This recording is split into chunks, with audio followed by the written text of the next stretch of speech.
Moving wildfire in Solano County, forcing evacuations. Here's the latest on what we know. It's being called the Nelson Fire. It's exploded to 1,000 acres. People living in both Fairfield and Vacaville have been told to leave their homes as the flames move on in.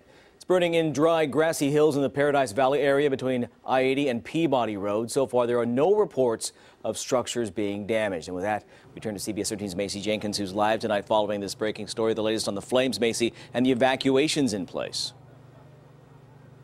Well, Christina and Tony, we are right in front of the California State Prison, Solano, and California Medical Facility. You can see the hills behind me are orange. There are hot spots burning just behind the prison. Now, the fire started earlier this afternoon, or this evening, rather, on the other side of the hill, close to I-80. But in the last 5 hours, it has come down closer to the prison and to Vacaville.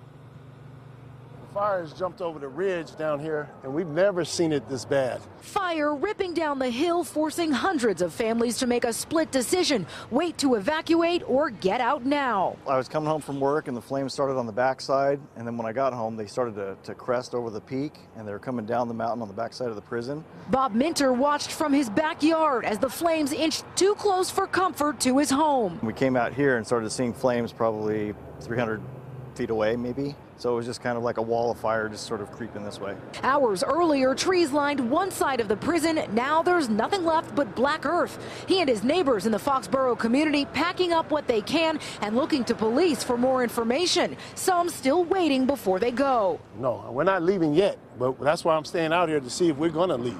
Meanwhile, the entire Lagoon Valley neighborhood has been told to evacuate. Flames raging dangerously close to these homes. Minter, a volunteer firefighter, is trying to evacuate his family as calmly as possible. The first thing is grab maybe the first half a dozen most valuable things to us, and then the rest can just burn.